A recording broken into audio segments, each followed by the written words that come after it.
Hi, I'm Roy Collin, the host of the podcast. You can find everything about me by scanning the QR code there or going to roycollin.com, and you'll find my 6 podcasts: the Podfather, helping people become podcasters; the Awakening, exposing fraud and corruption but with solutions; the Crypto, all things blockchain technology; meditation podcast, speaking podcast, and the Learn Polish podcast. You can also help the show by actually making a donation, visiting the store, or helping my sponsors. I hope you enjoyed this week's show. Welcome to the Speaking Podcast. You can find all our episodes on speaking.Podcast.com. My guest today, from Ottawa, Canada, but not there at the moment, global speaker, 3 times #1 international best-selling author. That's a fantastic achievement. And a high-end speaker coach. Please welcome Steve Lowell. Did I do it correct? You're close enough, Roy. Because we talked prior to speaking that it's pronounced differently around the world depending on where you are. Yeah. Well, I pronounce it Lowell. Folks in Europe pronounce it Lowell, and folks down in New Zealand pronounce it Lowell. So all are acceptable. I've heard you talk that you started from 6 years of age speaking, so I know you've got fantastic experience. But how does somebody start at 6 years of age? Right. So I wasn't a speaker at 6 years of age, but I was on stage at 6 years of age. So I was a young guitar player, and I was quite good when I was a young boy. So I was playing on, at variety shows and some local fairs and these types of things. But as I was playing guitar, I was always speaking and engaging with the audience. And so by the time I was, in my early teens, I had a band, and we were playing in bars and touring the country, and I was the front man in that band. And then in my 20s, I got into the speaking business. And so, I've always been on stage in front of an audience and always the one doing all of the speaking with the audience. So, because I think at that age, the fear isn't really there. So you never kind of had what most people do, because a lot of people, when they begin their careers, they're terrified. So the fact that your parents actually were having you on a stage at that age was fantastic. You didn't realize it at the time that it would end up being, your career being in front of people. Yeah, I of course, I didn't realize it at the time, but I always dreamed of that. In fact, when I was growing up, I always dreamed of being a musician because I loved the music business. And I loved being on stage, from a very early age. And but then I found, by the time I reached my early 20s, I realized that in the music business, Roy, there's an old saying that says you're either eating steak or you're eating craft dinner or hot dogs. And I was eating craft dinner and hot dogs, and steak was nowhere in sight. So I just wasn't, realized that there were limits to my musical talents, but I really enjoyed being in front of the audience. And I stumbled across a video by a guy named Zig Ziglar, who I'm sure you've heard of. And I watched this guy on the video, and I thought, wow, I mean, this guy, he's got no equipment. He's got no bandmates. His audience isn't drunk. All he's got to do is say stuff. That sounds like a pretty good job. And so I was very fascinated by that. So started to push through that. But what I tell people when they ask me how I got into speaking, what I tell them is, when in the music business, I ended up being a solo show where I was playing at bars, playing guitar and singing, and people would come and hear me sing, and they'd walk up to me and they'd say, Steve, maybe you should just say the words. And so I became a speaker. And because I do not do even have cassette tapes. That just shows, how long I'm listening to motivational stuff. But I definitely have some CDs. But there was around the same era you would have Dennis Waitley, Jim Rohn, and all that. So obviously, by listening to that, you're kind of into personal development. So what was your own career for actually kind of improving your skill when you decided to go in that direction? Sure. So I decided I wanted to learn how to speak professionally, like the pros do. And so I joined an organization called the Dale Carnegie Training Organization. And I took all of their courses, and I was fascinated with the organization. And then I decided I wanted to become an instructor for them. So I trained as an instructor. And the whole time that I was working with them, I would watch the other instructors teach the class. And in my mind, I'm instructing each of the participants, And I found that a lot of the things that I felt would have been appropriate were not what the instructor did. And so I kept thinking, sometimes I agreed with what they did. Sometimes I didn't agree with what they did, but I always felt I could do that. That doesn't seem that difficult. And then one day, one of the instructors asked me if I wanted to try coaching somebody. So I said, sure. So the guy that I was coaching was the most difficult participant in the whole class. Like, he was a big, scary looking dude. He didn't want to be there. His boss had sent him there to learn some, people skills. And he was just non-participative, not engaged, and not positive at all. But that's the guy I got to coach. And so within a couple of seconds, I had that guy broken right through, and he just opened right up. And I remember thinking, I'm good at this. I can do this. And I had that moment, where sometimes you get these moments where you kind of validate why you're here and what you should be doing. And it was that kind of a moment. So I decided to become an instructor, and I got certified as an instructor, but I was just, it came time to sign the contract, because they have a at the time, very stringent contract for their instructors. But I couldn't sign the contract because I actually didn't agree with a lot of the things that they were teaching. And I didn't know why I didn't agree with it. Things just didn't feel right to me. So I left that organization and started my own, and started coaching speakers based on all the experience that I had had from childhood, being on stage, being in front of an audience. And so I started coaching them the way that I thought should be effective, and they started to get results. And so I just kept honing that, and a whole bunch of other things happened, through my life that validated some of the things that I was doing. But I learned a lot about psychology of speaking. I learned a lot about, the neuroscience behind it. And then soon that translated into using speaking to generate revenue. And so I started teaching people that, and it all just sort of happened that way.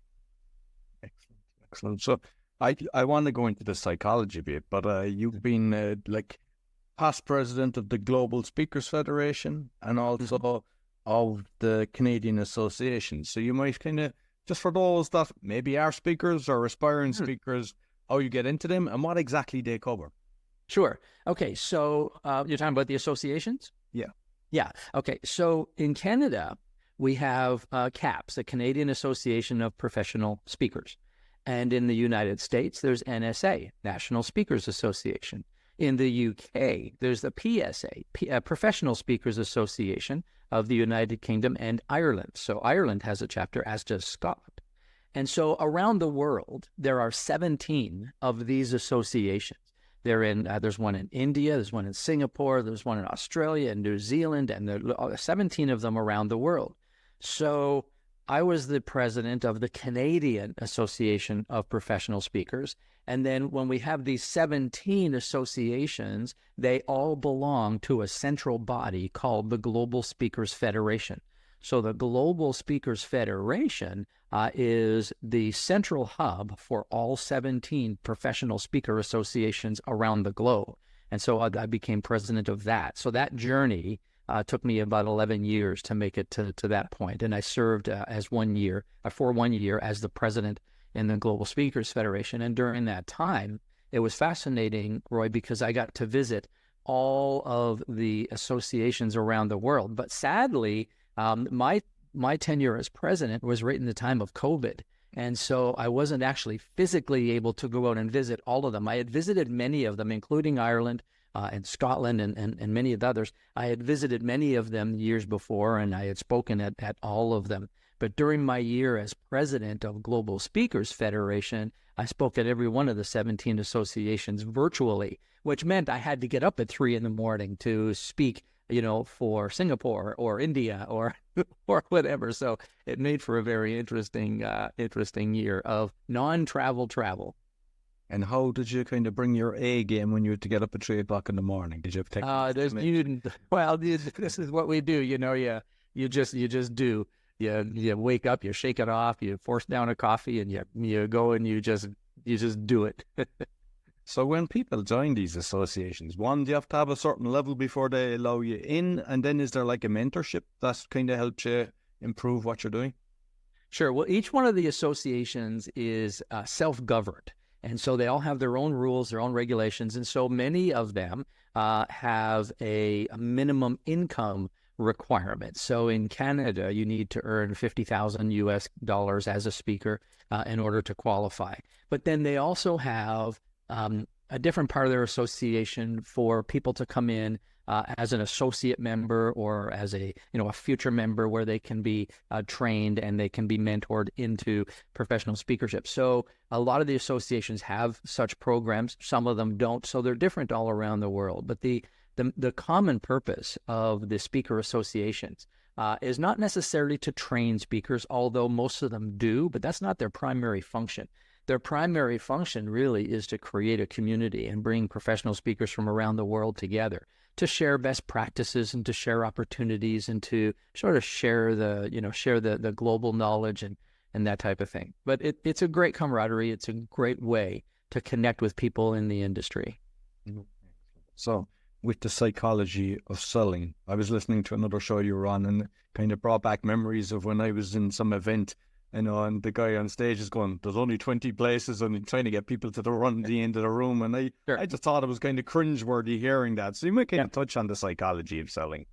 Sure. So there's all different ways to sell when you speak, and especially in the speakers associations that we've been talking about, sales is kind of a dirty word, and it's kind of frowned upon. But the thing is, if we take the speaking world and if we break it up, simplify it and break it up into two categories, okay, we've got, the speak for a fee, which is where you go and you speak and you get paid and you leave and do the next one. And then we've got the speak to sell. I think you had a guest on your show some time ago, Christopher Howard. Christopher Howard was on your show. Sure. He talked about this, right? He talked a little bit about this. And so I did this plan for a while, speak for a fee and go from place to place to place. And it was great and it was fine and all those things. But then I discovered this other world about using speaking to drive business. And a lot of people are taught when they enter that world, a lot of them are taught that cringe-worthy approach. Now, I can do the cringe-worthy approach. I have done it, and it does work if it's done well. You can do very well that way.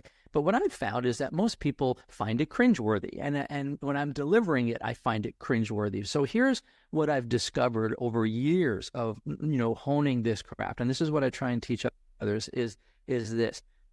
The fundamental principle about speaking, especially speaking to monetize, is that we need to understand that speaking is not about a transference of information.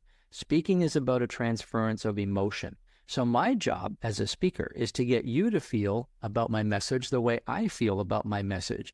Now, if I can get you to feel the way I feel, now we're on the same page and we're communicating well. So that's step number one. And then step number two is this.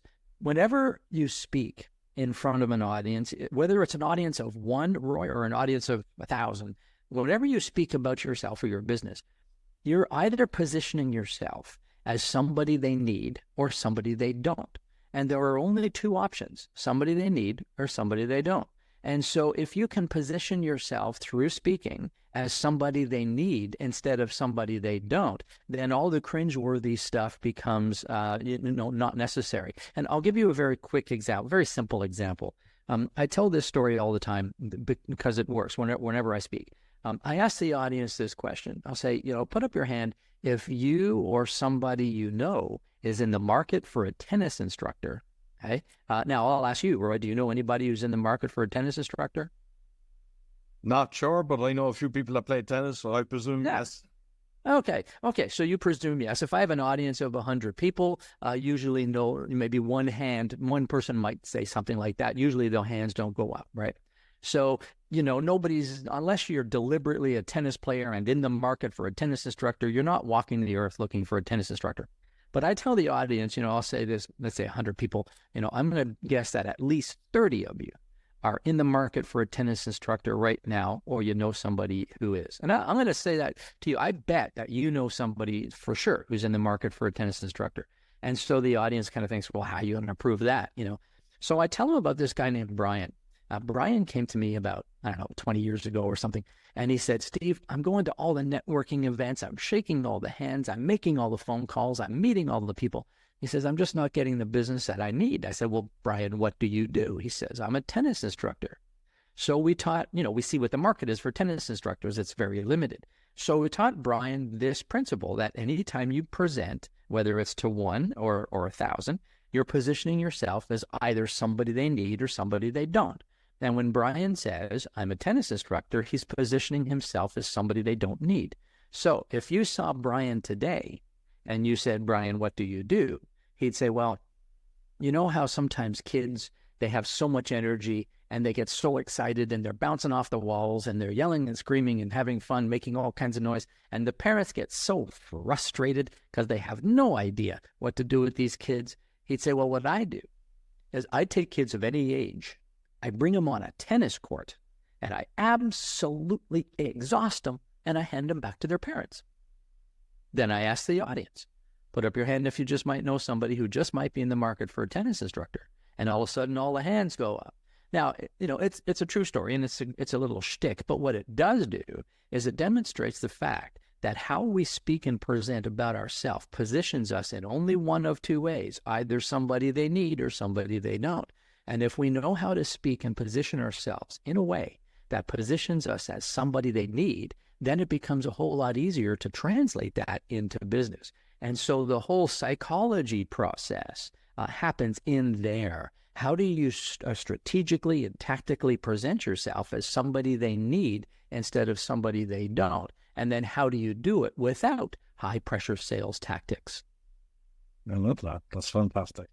So for those that are coaching then, I mean, because sometimes people, they have a certain niche as well. Mm-hmm. How did you name, because that was fantastic the way you spoke about the tennis court, but obviously that won't work with coaching because you can't put the kids into it. So have you any kind of examples for those that are coaching? Yeah, well, so I'll talk about the concepts because the examples that we develop are different for everybody because like you said, everybody's different. But here's what coaches need to understand. And there's a big problem with coaches and a lot of our audience is coaches. And I made this mistake for decades, right? Not for years, but for decades. And coaches do this. Coaches coach. So when they get on a platform, whether it's a virtual platform or on a stage, the biggest mistake they make is they teach and they over-teach because they're taught to solve problems. They're taught to take a client who's got a problem and help the client solve a problem. That's what a coach does through coaching. So when they get on a stage, they try and solve the audience's problem and they give all kinds of solutions. And then what happens is the audience walks away with a list of to-dos, a list of solutions, and they believe their problem can now be solved. So they walk away and now they try and solve the problem, but they can't implement the things that they've learned in 30 minutes, 40 minutes, or an hour from the coach. So, it invariably fails, and then they point to the coach and say, your stuff doesn't work. And so what happens is now when we overteach, when we solve problems on the platform, all we're doing is positioning ourselves as somebody the audience doesn't need because they think they have it. They walk away.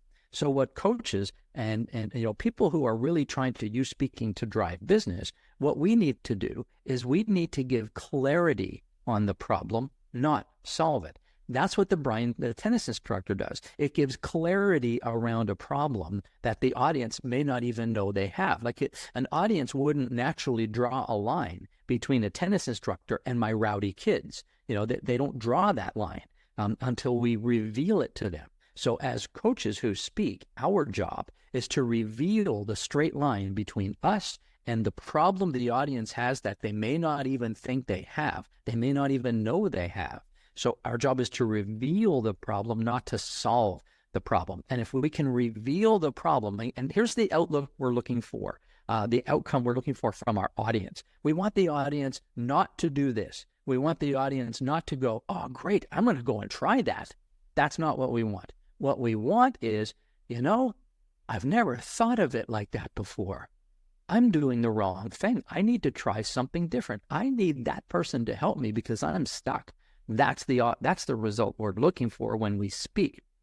So that's the beginning of the psychology, is changing the audience's paradigms, challenging their beliefs a little bit, shaking what they believe to be true, and changing their perspective on the nature of their condition.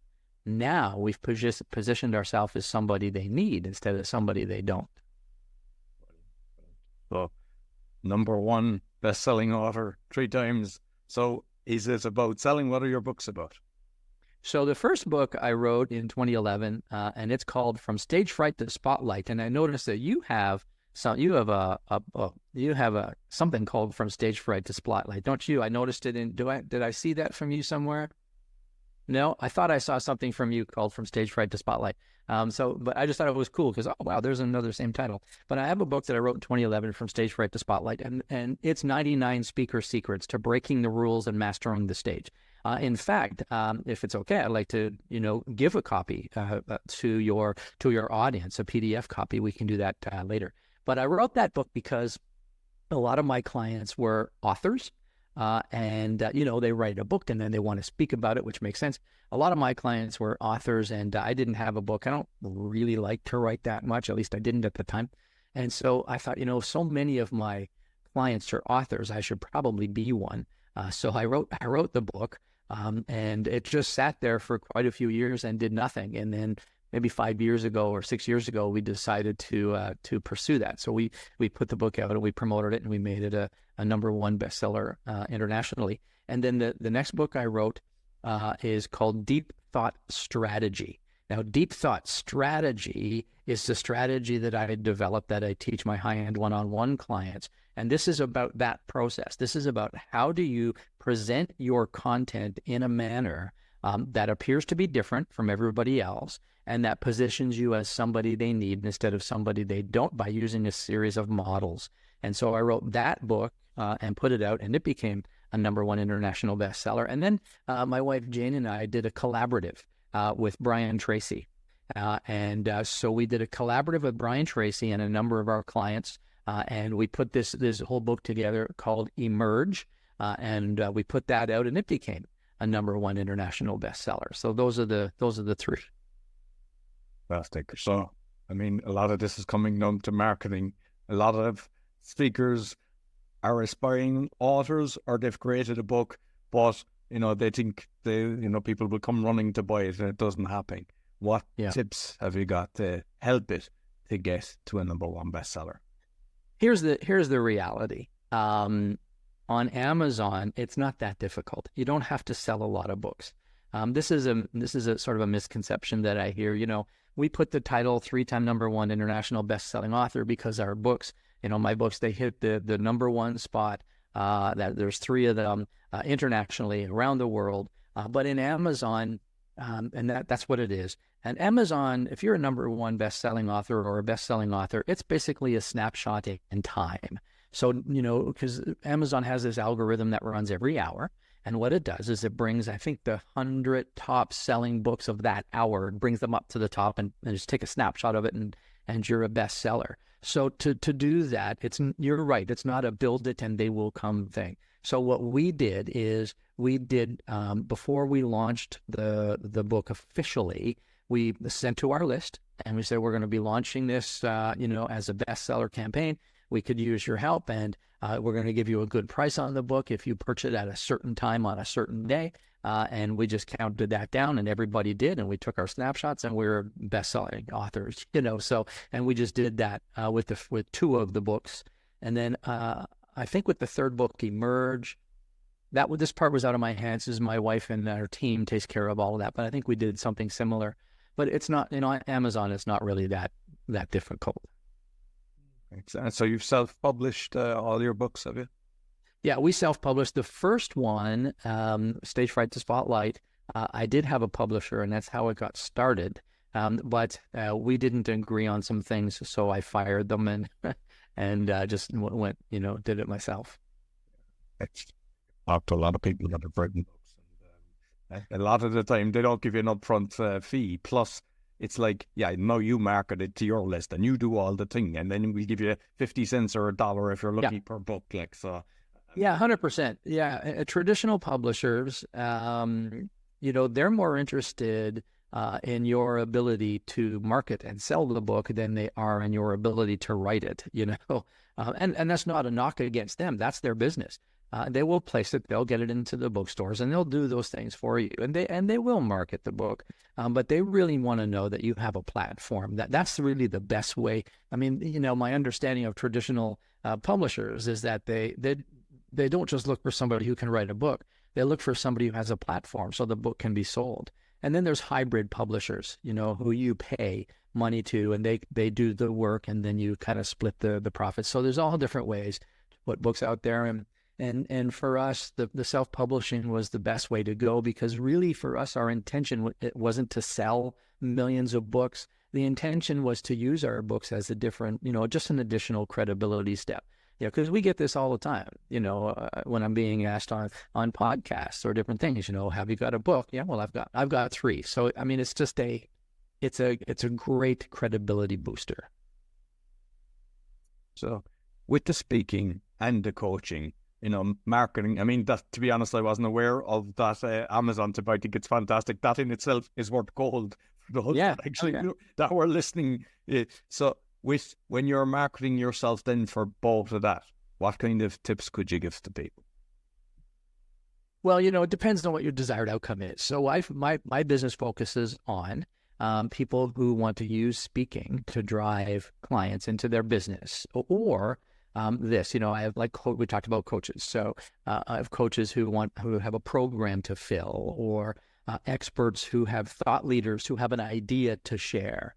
A lot of my clients are explorers who have climbed mountains, broken world records, paddled a homemade boat across the ocean, like crazy things, right? So a lot of them are explorers, and they've got stories to tell. A lot of them are survivors of horrific events and have lessons to share. So, it depends on what the outcome is. So somebody who wants to sell their products and services and generate business, the main thing for them, the main, tip for them is understanding that your job when you're speaking is to reveal a problem, not to solve it. And that's the main tip for generating revenue. For somebody who's got a big story to tell, the main tip would be this, even though you have a big story, and some of my clients have big life-altering, life-changing stories, the story is generally not what people are most interested in. What they're interested in is, how did you do it? And so you need to make sure and share some lessons with the audience. Make sure that you challenge the audience's beliefs again. Make sure that you inspire them, give them hope. So, the main tips are really about what is your desired outcome? And then let's work backwards and figure out a strategy to get you there, and then apply the tactics within that strategy to make sure that it stays on track and takes you to that space. But with speaking now, Roy, and, I don't have to tell you, I mean, you 6 podcasts, I mean, you're a busy guy, and you're speaking all the time because you speak on podcasts and on your own, and I'm sure you guest on others. And so you're using the spoken word in a very powerful way to reach the world. Other people want to do it with on a stage. Other people want to do it with their own webinars and their own virtual delivery. So there's so many different opportunities now for people to use the spoken word to generate business, or to share their message, or to change the world, that there's something for everybody. So the main tips really depend on what the desired outcome is. And actually, that was something that I wanted to touch on as well, because I had seen that and I'd heard it about changing the world, because that was kind of my whole mission with this. It was all about trying to make the world a better place, but I realized I needed to become, to get good at speaking, overcome the fear of it. And that's why it was all kind of helping people, because I think if you want to make change in the world, you definitely need people to listen, understand, and follow to make the change. So touching on that, what's your kind of take on that? How do people can improve it there? Yeah. The first thing, and you've heard this on your podcasts, I'm certain of it, is about mindset. And this is one of the primary things that I really worked on myself for years, and that I really encourage my clients to do. And that is, anytime you speak or present, to put yourself into a mindset of service. Like before I got on this call with you, I make a deliberate decision that my purpose is to serve. And I'll talk about whatever comes up, and I'll do my very best. But my purpose is to serve you and serve your audience. And at the same time, by extension, hopefully at some point it'll serve me. Somebody's going to be interested in this episode and visit my website or something. But that mindset of service is mission critical. And that means that anytime we speak in any format, whether it's stage, screen, virtual, live, if we put ourselves in that mindset of service to the audience, service to the host, service to the event, then the way we can serve is twofold. Number one is through our message, whatever that is. And number two is through the skills that we've developed to do this well. And so if we take those two things, the message, and combine it with the skill, and we adapt the mindset of service, then that's how we can really serve the world. That's how we can make change in this world. That's how we can influence and inspire other people. I mean, like even there, like you gave reference to one of the previous episodes, so obviously you checked out the thing. And I go on other shows as well, and it's something I do. I listen to the few of the shows, I'm watching what they're doing, looking at their social media. But there's a lot of people don't. There's a lot of people, they just turn up and they just kind of wing it and see what it is. And then not bring it. The interview is never the same when it's like that. They have to kind of, it works both ways. 100% it works both ways. And, you used the word wing it. And, what I found is, and this is one of the things I've learned, is that nobody can really wing it well. Even, the best speakers in the world don't wing it well. What I say is this. I say you need to go through your content until your content comes through you.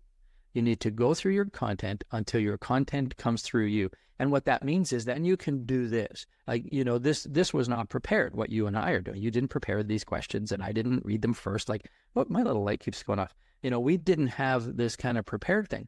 But I know my content so well that we can just talk about it. And this is what we want for your speakers. You need to go through your content till your content comes through you.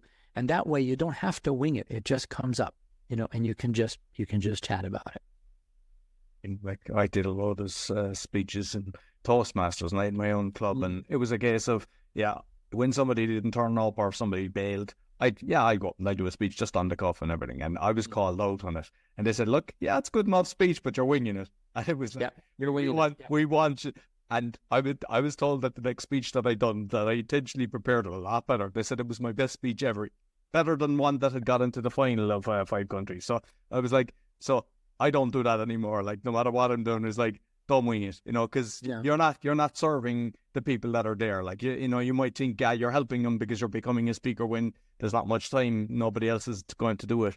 But you should have something prepared properly, that if that opportunity arises, rather than the wing it opportunity. 100%. And being prepared doesn't necessarily mean memorizing and reciting a speech, although it does. It can.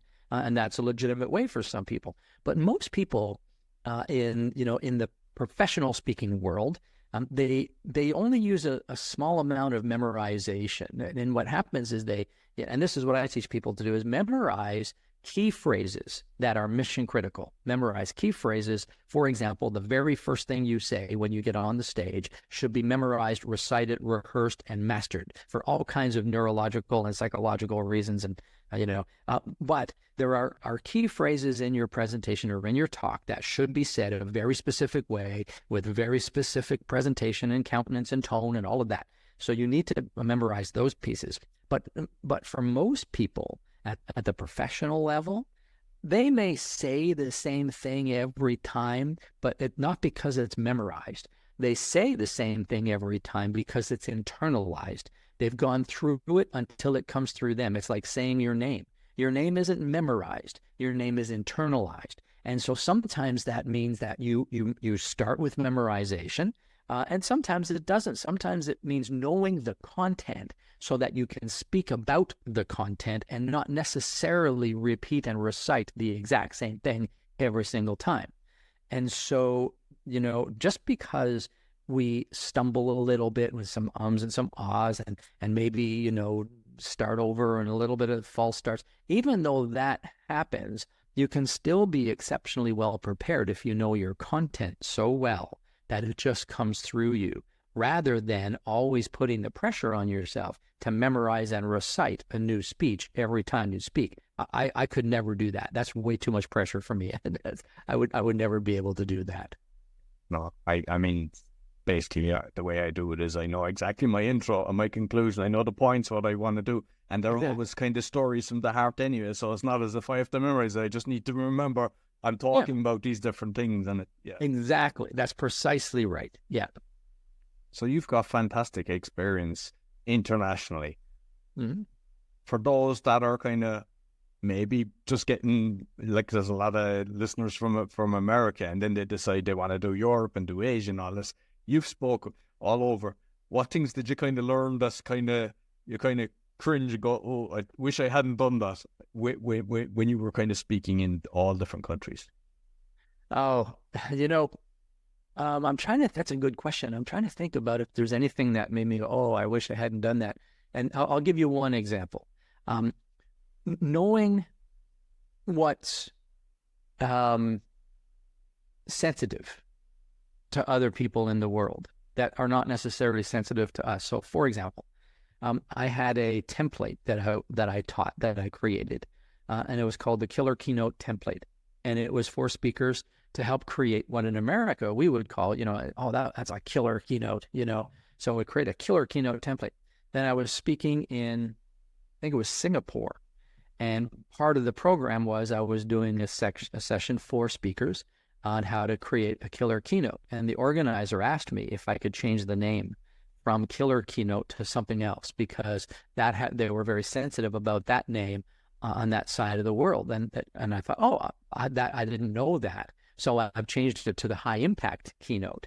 And so that was the first experience where I remember thinking, I need to be a little bit more sensitive to what's sensitive to them, to the people around the world. And so when I do speak elsewhere, and I haven't been across the world since COVID, mostly it's just been Canada and the United States since COVID. But when I do, when I was speaking around the world, I became very aware to ask my host, are there any specific subjects that are sensitive? And I always stay away from politics. I always stay from religion. I always stay from, social, big social topics like, the sex and gender and all of those things. I keep those completely out of my world when I'm speaking. But I want to know, are there any local events that I should be commenting on? Are there any local situations that I should avoid? I just want to try and be aware, because if I put myself in a mindset of service, like we talked about before, then those things become pretty important. Then I want to make sure that I'm not offending people.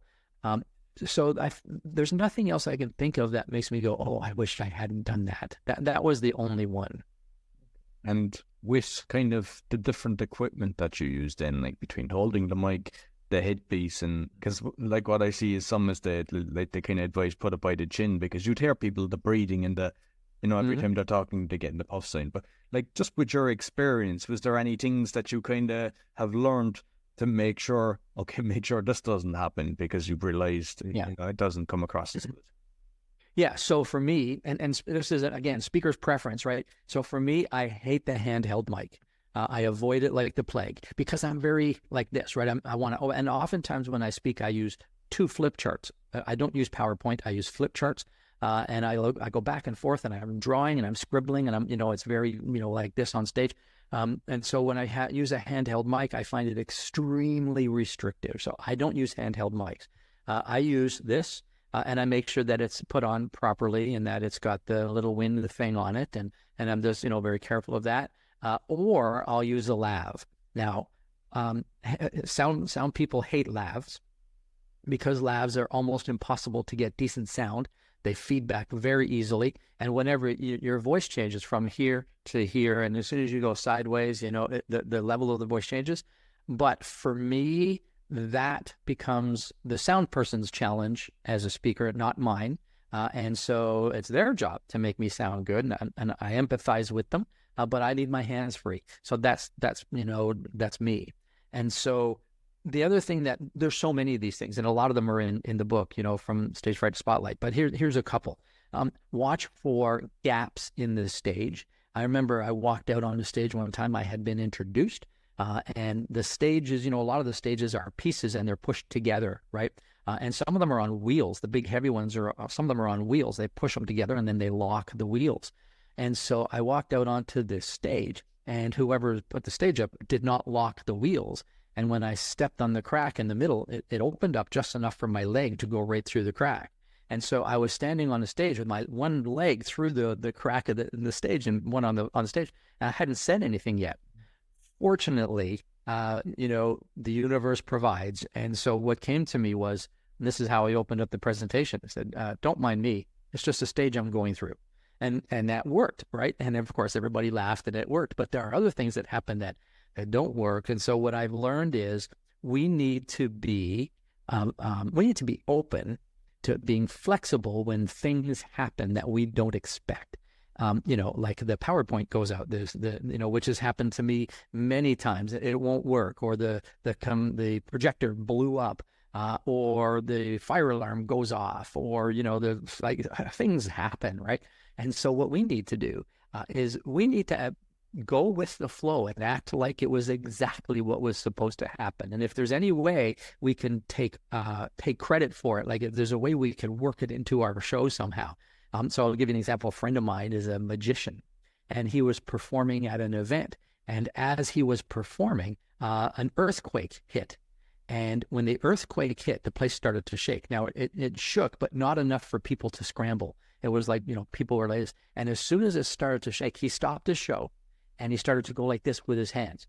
And he's going like this and going like this and going like this. And then when the shaking came down, he went like this, he went like this. And then at the end, he said, now, who wants to see me do that again? It was perfect. So we need to be able to adapt to all the things that are going to happen, because they're going to happen. If they haven't happened to you yet, they're going to happen. So be aware and just try and have fun with them. I remember one time doing a speech in a room for Toastmasters as well, and two flip charts, or not two, the cameras, the overhead cameras, just broke, two. And it was like, yeah. But what I did is I just done the display on an iPad. That's all I could do, because with the speech, you had to see what I was showing. And just people gathered around, and it was like 20, 30 people in the room. So it wasn't too bad. It was able to I won't say we, but it worked rather than not doing the speech, because I kind of said, I've come to do this. So that's what I did. But that's a great experience for them. I mean, that is such a unique experience for them and you, that's one that you remember. It's one that they remember. And I bet you they learned more because of that experience. So this is one of the things that we have to be aware of, is whenever we have these kind of technical things, how it affects the event is totally up to us as a speaker. One speaker that I saw in CAPS, very prominent, statesperson, a very prominent statesman in the speaking business, was speaking. About 400 people in the audience, and we were there. And his entire presentation was based on a video that needed to be shown at the beginning of his talk. The video wouldn't play. And the sound guys, for some reason, they just could not get the video to play. And this master speaker had nowhere to go, literally had nothing to say, which was painful, very, very painful for him, for us, for everybody. And so all because for some reason he didn't prepare a plan B and never asked himself, what happens if the video doesn't play? So we need to have a plan B for every single. What happens if the video doesn't play? What happens if the slides don't work? I've had speakers speak at my event who were unable to speak because their PowerPoint wouldn't work. And I said, well, can you speak without it? No, I really need it. They weren't able to do it. And in the professional world, this is not acceptable.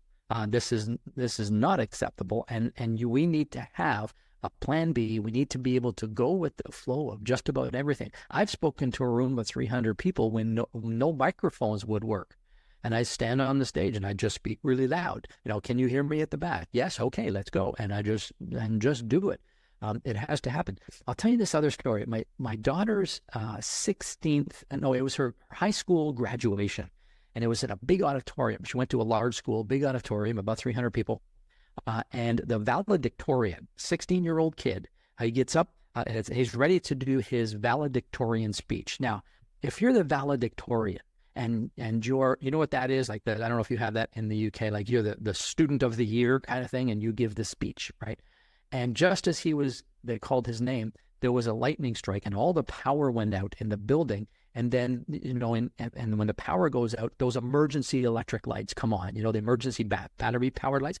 And so it just so happened that there was one of those lights just shining on the microphone, and it was a very dim light. Everything else was pitch black. And he walked up to the microphone. He had his pages for his speech, but he couldn't read them. So he just put them down and he gave his speech without a microphone to about 300 people in the dark with just this one dull light on him, and it was one of the best speeches I've ever heard. He didn't miss a beat. Everybody heard every word, and it was like it was exactly what was supposed to happen. And so this young man ended up being one of the most memorable speakers in my mind, because everything went wrong, but he just made it work. And that's what we have to do. We have to make it work. I remember in Mind Valley, I was doing a speech in Mind Valley, and my computer just didn't work, but I had it all prepared on a USB just in case. So that was, and another thing is I always bring the pilot or the remote control that you can do the slides. I have my own one. So when there's a problem with it, because sometimes they just fail, and I make sure the spare battery and everything. And they might seem like simple things, but there's times I have seen people, they can't do nothing because that doesn't work, or they're telling people next slide, and that's a bit cringeworthy as well, when a simple thing of just having an extra battery might actually get them out of that. Yeah. So these things are going to happen. No, definitely. So just finally, right? You mentioned about the flip charts, and I'm just curious that. Because sometimes with the PowerPoint, what I see is, the people are turning back and they're reading the thing. The flip chart, you have to turn around, because unless you're a skilled ninja and you can write behind your back, how do you navigate that? And why have you found that the flip charts are kind of giving you a better connection with the... Sure. Okay. So when I speak in one of my keynotes, there's models that I draw that I created, and they're connected. And what I found is when I do it on a PowerPoint slide, it's like this. People are looking at me, then they're looking at the slide. Then they're looking at me, then they're looking at the slide. I want this. I want eyeballs on me all the time, because I'm doing them, I'm working, and I find better engagement this way. So when I put the flip chart, I've learned not to turn my back. So the flip chart is here. I write like this. I'm facing the audience. I write like this. Okay. And when I go to the one on the other side, I do the same thing. I get on the far side of it. I write like this. Then I get between them, and I'm pointing to them, and this goes there and this goes there, and because they relate to each other. And I walk back and forth. It gives me purposeful movement on the stage. It puts space on the stage that have important elements in it. So the audience sees me, they see the flip charts, and they connect and so they're always watching. The other thing is that when I'm speaking in larger venues, they have the jumbo screens, and so they usually zoom in and they can see. But even when they don't, what I found, and I spoke in Singapore to about 500 people, and there was no big jumbo screen, and I'm on flip charts. I use big thick markers. I'm on flip charts, and I can see people in the back, and they're going like this, and they're drawing. I mean, that kind of attention, that kind of effort to put that kind of attention in, you can't pay for that. I mean, there is no amount of money that can pay for that much attention from people, rather than just sitting here watching a slide. So even when they can't see it well, they come up after the presentation, they take pictures, they come up and ask questions. It's huge engagement for me, and I just have a lot of fun doing it. And so I don't use slides. And when I train people, I tell them this: the only reason you should use a PowerPoint slide, and this is, my judgment. So the only reason you should use a PowerPoint slide is when there is no other way to express the information. So I'll give you a quick example. I have a client in New Zealand who lost a leg when he was mountain climbing. So what happened was he had all kinds of slides when he was speaking, but he only really needed two. And one of them was this: he lost a leg because the mountain erupted, and he was buried for 24 hours or something up to his waist, and lost a leg. So we needed the audience to see the magnitude of the damage to the leg, because the words could not express the magnitude of what. So we presented the audience, said, this is going to be squeamish, this is going to be gross, but I need to show you this, so you can close your eyes if you want to. So he shows the picture of the mangled leg, and it's like, whoa, like audience goes, whoa, like he gets that, right? Then the next part of the story is this: he had a prosthetic leg, and he started mountain climbing again, but he was never able to beat that mountain, the one that erupted. He would go and try, and he would fail. And he did other mountains, and he would try that one, and he would fail. And it kind of became his life mission to beat that mountain, and he couldn't do it. So he tells the story, and there's no PowerPoint slides. And then the very last PowerPoint slide is him standing on the summit of that mountain with his prosthetic leg holding the flag. And there are no words that can express that moment, because we built it up so large. So his entire presentation only required 2 slides. And we took the other 36 out because they weren't needed. So what I tell people is when there's no other way to express the information other than visually, then we consider slides. Other than that, you're a professional speaker. Create visuals with your words. And this is all kinds of neuroscience behind this. We don't have time, I'm sure, today. But, people will say, well, what about the visual learners? And that's not a valid argument because there's a whole track we can go down here. But here's the thing. You create, as a speaker, as an orator, you create visuals in the audience's mind by virtue of your language. And not just your words, but your facial expressions, your body language, your countenance, your energy, everything that's about you that expresses, places a picture in the audience's mind if you do it well. And that's the visual. Because when the audience looks at a picture, it's like a snapshot with their eyeballs. But when they create the image in their own mind, because you guide the image with your words, they become a co-author of the story rather than just a passive recipient. And so this is what I try and encourage my clients to do, is create the image in the audience's mind with your words rather than just show them a picture. Anybody can show them a picture. Show them how to create the image themselves, show them how to attach the proper emotional context to it, and then take them on the journey that they create in the mind's eye. Listen, Steve, thoroughly enjoyed this conversation. You gave some really golden tips, especially the Amazon one. That's fantastic. And all the stuff that you've shared with us has been brilliant. And I know that you've mentioned about your first book on the PDF, so I presume you'll be able to send me the link for that. I can include in the show notes, but you might let people know how they can find you. Yeah, so they can find me. The best thing to do is go to stevelowell.com, stevelowell.com. And then if you go to stevelowell.com/free-book, all lowercase, stevelowell.com/free-book. There's a copy of my first book, From Stage Fright to Spotlight. You can download the PDF instantly there and enjoy the read. I'll make sure I'll put the links, the audio and the video. Thank you very much, Steve. Terrific. Well, thanks for having me. This has been great. No problem.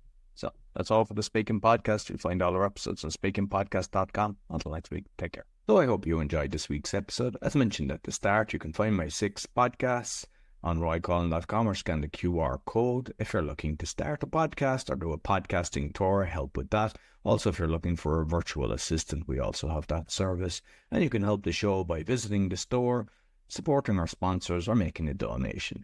Until next week, take care.